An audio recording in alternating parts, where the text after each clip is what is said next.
20 বছর পানি নিয়ে আসছে।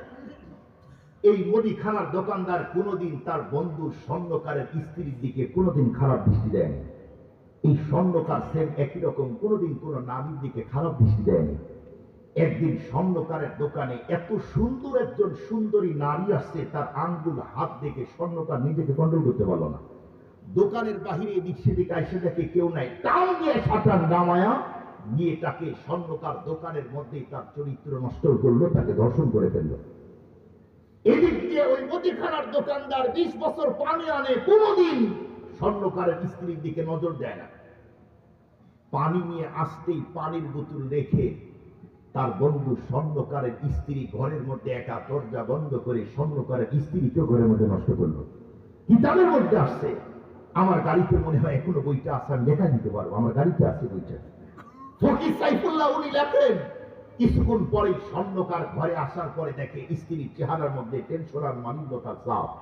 জিজ্ঞেস করলো, বেগম তোমার চেহারা এমন হয়েছে, কি হয়েছে বলো। স্ত্রী চোখের পানি ছেড়ে বলল যে স্বামী, 20 বছর আপনার ওই বন্ধু পানি নেয়, কিন্তু কোনোদিন আমার চরিত্রের দিকে তাকায় না, আমার এই বডির দিকে কোনোদিন তাকায় না, খারাপ নজর দেয় না, কিন্তু হঠাৎ করে আজকে দরজা বন্ধ করে আমার চরিত্র নষ্ট করলো। তখন স্বর্ণকার স্ত্রীর হাত ধরে বলল, বেগম তুমি আমাকে ক্ষমা করে দাও, আমাকে মাফ করে দাও। 20 বছর কোন নারীর দিকে আমি খারাপ দৃষ্টি দেই নাই, এই জন্য তোমার দিকে কেউ খারাপ দৃষ্টি দেয় নাই। আমি 20 বছরে কারো হাত ধরি নাই, এই জন্য তোমার হাত কেউ ধরে নাই।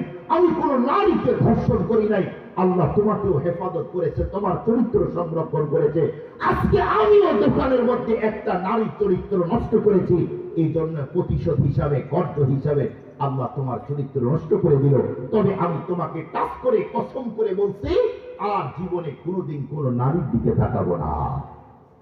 কি বুঝলেন? আপনি যেমন করবেন পরিবার তেমন হবে। কথা বলেন না কেন ভাই? আপনি যেমন করবেন পরিবার তেমন হবে। এই জন্য জেনা অপরাধ দিন দিন বাড়তিছে।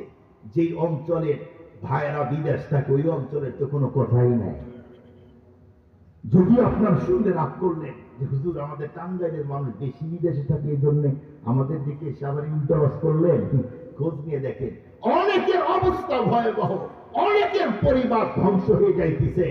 স্ত্রীর নামে অ্যাকাউন্টে প্রতি মাসে মাসে টাকা পাঠায়, আর একজন দুষ্টু ছেলে স্ত্রীর মনকে ভুলায় ভুলায় ভুলায় ভুলায় টাকাগুলি হাতে নেয়। আছে না নাই? আছে না নাই? মুসলমান ভাইরা আমার কথাগুলি দিল দিয়ে বুঝার জন্য চেষ্টা করবেন। এক পর্যায়ে ফারুক আজম রাদিয়াল্লাহু তাআলা আনহু বন্ধুরা আমার যখন গেটের মধ্যে আওয়াজ দিল, তখন মহিলা গেটটা খুললো, জিজ্ঞেস করলো, মা